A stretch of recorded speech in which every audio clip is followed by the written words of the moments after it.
اس سلسلہ مجددین کی پہلی کڑی ہے حضرت عمر بن عبدالعزیز رحمت اللہ علیہ، جنہیں ہمارے ہاں پانچواں خلیفہ راشد بھی کہا جاتا ہے، اور اس کو ہم کہیں گے یہ تجدید کامل تھی، کیونکہ ابھی خرابی آئی ہی صرف نظام حکومت میں تھی، اسی کو آپ نے درست کر دیا۔ خلافت کا نظام دوبارہ قائم نہیں ہو سکا تاحال۔ یہ سارا کام کیا رہا مجددین کا؟ علمی کام، اصلاحی کام، کوئی غلط نظریات آ گئے ان کی نفی، بدعات پیدا ہو گئی ان کی نفی، جو وقت کا تقاضا پیدا ہوا اس کو پورا کرنا علمی اعتبار سے۔ یہ مجددین جو ہے، میں جلدی سے آپ کو ان کی ایک فہرست جو ہے موٹے موٹے نام سنا دیتا ہوں۔ سب سے پہلا کام تھا جمع و تدوین حدیث اور تدوین فقہ اسلامی، ایک عظیم مملکت بن گئی تھی، تو اب اس کے لیے ضرورت تھی قانون کی، قانون اس طریقے سے مدون موجود نہیں تھا۔ تو ائمہ اربعہ ابو حنیفہ، مالک، شافعی، احمد ابن حنبل، ان لوگوں کا شمار مجددین امت میں ہے کہ انہوں نے علمی تقاضا جو ہے پورا کیا۔ امام بخاری، امام مسلم حدیث کو جمع کیا، اور احمد ابن حنبل رحمۃ اللہ علیہ نے خلق قرآن کے مسئلے کا جو ہے اس کا استیصال کیا، اور اس کے مقابلے میں چٹان بن کر کھڑے ہوئے۔ دو حضرات کا نام آتا ہے بہت نمایاں ہو کر، وعظ اور نصیحت و ارشاد۔ اسی وجہ سے یہ ہمارے ہاں کے تصوف کے سلسلوں میں سب سے زیادہ معروف نام ہیں دو، حضرت حسن بصری رحمت اللہ علیہ، اس لیے کہ تین سلسلے ہمارے آپ کو معلوم ہے، قادریہ بھی اور چشتیہ بھی اور سہروردیہ بھی، حضرت علی سے پھر حضرت حسن بصری کے ذریعے سے آگے آتے ہیں، اور دوسرے شیخ عبد القادر جیلانی، وہ تو یوں سمجھیے کہ اس آفتاب ارشاد و ہدایت کے سورج کی حیثیت رکھتے ہیں۔ انہیں لوگوں نے اپنے محبت کے غلوب میں جو نام دیے، پیران پیر اور پیران پیر دستگیر اور غوث العظم، وہ اپنی جگہ پر ہے، اس کو چھوڑ دیجئے، لیکن اس میں کوئی شک نہیں کہ وعظ و نصیحت کی معراج پر تھے۔ فتنہ اعتزال پیدا ہوا اور ضرورت پیدا ہوئی کہ اسلام کے صحیح عقائد کو مرتب کر دیا جائے، تو امام ابو الحسن الاشعری میدان کے اندر آئے، انہوں نے یہ فریضہ سر انجام دیا اور معتزلہ کا جو ہے رد کیا اور ختم کیا اس کو۔ پھر فلسفہ یونان اور منطق، ارسطو کی منطق نے آ کر جو ڈیرا ڈالا ہے عالم اسلام پر بنو عباس کے دور میں، اور شک، شکوک، شبہات، تشکک، سکیپٹسزم، ہر طرح کے شکوک یہ جب پیدا کیے ہیں، تو عظیم شخصیت امام غزالی رحمت اللہ علیہ کے سامنے آئی، انہوں نے اس کا ابطال کیا، اس کا رد کیا، مسلمانوں کے ذہنوں پر سے مرعوبیت جو تھی یونان کے فلسفے اور منطق کی، اس کو ختم کیا۔ بدعات و منکرات کچھ تصوف کے راستے سے، کچھ عام لوگوں کے یہاں رسومات جو پیدا ہو رہی تھی، ان کے ضمن میں علامہ ابن جوزی رحمت اللہ علیہ بڑی ہمت کے ساتھ، صاحب اولو العزم ان لوگوں میں سے ہیں، اور اس کے ساتھ ہی علامہ عز الدین ابن عبد السلام۔ روح دین کا احیاء، روح دین ہے عشق الہی،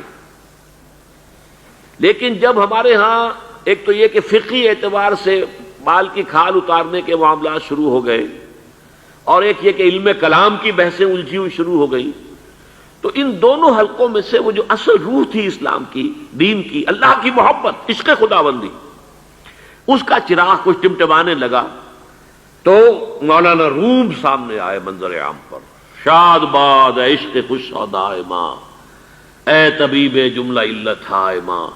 اللہ کی محبت جو ہے اس کی روح کو انہوں نے زندہ کیا ہے۔ پھر احیاء علم دین، امام ابن تیمیہ رحمت اللہ علیہ، یہ میں نے الف اول کے 1000 سال، جو پہلا 1000 سال ہے امت کا، اس کے جو بڑے بڑے نام ہیں، بڑے اہم ہیں، وہ آپ کے سامنے بیان کیے ہیں۔ اس کے بعد آتا ہے الف ثانی، دوسرا 1000 سال جب شروع ہوا امت مسلمہ کا۔ اس کے بارے میں ایک بات تو یہ نوٹ کیجئے کہ جغرافیائی اعتبار سے مرکز ثقل جو ہے امت مسلمہ کا، امت محمد کا صلی اللہ علیہ وسلم، وہ عالم عرب سے منتقل ہوا ہے جنوبی ایشیا میں، بر عظیم پاک و ہند میں۔ The second 1000 years، ابھی آدھے تک پہنچے، 15ویں صدی آئی ہے نا، 1000 سال کے بعد 11ویں صدی، 12ویں صدی، 13ویں صدی، 14ویں صدی، اب 15ویں صدی۔ اور عجیب بات یہ ہے کہ اب ریورس گیئر لگا ہے. پہلے ہندوستان میں آتے تھے علماء آ رہے ہیں، صوفیاء آ رہے ہیں، علم آ رہا ہے، تصوف آ رہا ہے باہر سے. اب ریورس گیئر لگا. 11ویں صدی ہجری کے مجدد اعظم مجدد الف ثانی شیخ احمد سرہندی رحمت اللہ علیہ، ان کا سلسلہ نقشبندیہ مجددیہ اب یہاں سے نکل کر ریورس گیئر لگائے افغانستان، ترکستان، پھیلتا پھیلتا کہاں تک پورے ٹرکش بیلٹ کے اندر یہی سلسلہ مجددیہ جو ہے نقشبندیہ، یہاں تک کہ آپ کے علم میں ہوگا قبر سائپرس جو ہے اس کے اندر ایک بہت بڑا مرکز ہے اس کا. آج کل امریکہ میں بھی ایک بہت بڑی ان کی جو ہے وہ جمعیت قائم ہو چکی ہے. شاہ ولی اللہ دہلوی رحمت اللہ علیہ، انہوں نے علم دین کا جو احیاء کیا اس بر عظیم پاک و ہند میں، جس کے نتیجے میں یہ سارے مدارس، دیوبند کا مدرسہ سب سے بڑا، آپ کو معلوم ہے یہیں سے نکل کر یہ طالبان افغانستان کون ہے؟ اسی سلسلہ علم کے. پہلے علماء ادھر سے ادھر آتے تھے، اب یہ علم ادھر سے ادھر گیا ہے. یہ سارے وہ علوم جو ہے وہ حقانیہ ہو یا بنوری ٹاؤن کا مدرسہ ہو یا کراچی کا جو دارالعلوم ہو یا لاہور کا چاہے جامعہ اشرفیہ ہو اور چاہے جامعہ مدنیہ ہو، یہ کون ہے؟ یہ دیوبند کی بیٹیاں ہیں. اور دیوبند کون سا تھا؟ دیوبند در حقیقت وارث بنا ہے علوم ولی اللہ کا.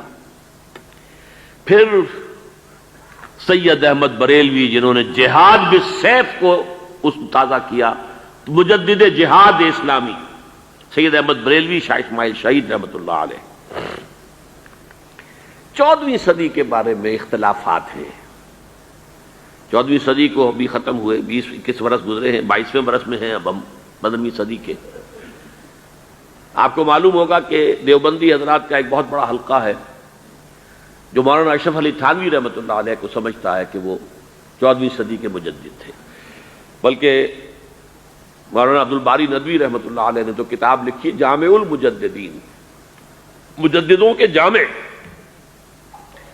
لیکن جو دیوبندی حلقے کے اندر جو حسینی مزاج کے لوگ ہیں، مولانا حسین مدنی رحمۃ اللہ علیہ کے عقیدت مند، وہ مولانا رشید احمد گنگوہی کے بارے میں سمجھتے ہیں رحمۃ اللہ علیہ کہ وہ 14ویں صدی کے جو مجدد تھے.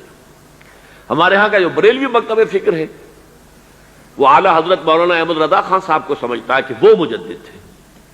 میری ایک ذاتی رائے ہے جس میں کہ میں کبھی اکیلا تھا. بالکل آج سے تقریباً 20 سال پہلے میں نے یہ پہلی مرتبہ بات کہی تھی کہ میرے نزدیک 14ویں صدی ہجری کے مجدد شیخ الہند مولانا محمود حسن اسیر مالٹا. اب یہ بات میری خاصی اس کو پذیرا رہی ہے دیوبندی حلقے میں. جب میں نے پہلی مرتبہ کہا تھا تو مولانا یہاں جامع مدنیہ کے سید حامد میاں رحمۃ اللہ علیہ ہوتے تھے، وہ چونک گئے تھے ایک دم کہ یہ عجیب بات ہے جو آپ کہہ رہے ہیں، اور صحیح ہے یہ بات جو آپ کہہ رہے ہیں، لیکن ہمارا کسی کا ذہن ادھر نہیں ہے. بہرحال 14ویں صدی کے مجدد یہ ہیں. یہ 400 برس گزر چکے ہیں، اب 15ویں صدی میں ہم ہیں. اب ایک بات میں کہہ رہا ہوں اور وہ میری ذاتی رائے ہے، گمان، اندازہ، اس میں مجھ سے اختلاف کرنے کا ہر ایک کو حق ہے. میرے نزدیک 15ویں صدی ہجری اب مجدد کامل الامام المہدی سلسلہ تجدید خلافت کی آخری کڑی کے ظہور کا وقت ہے.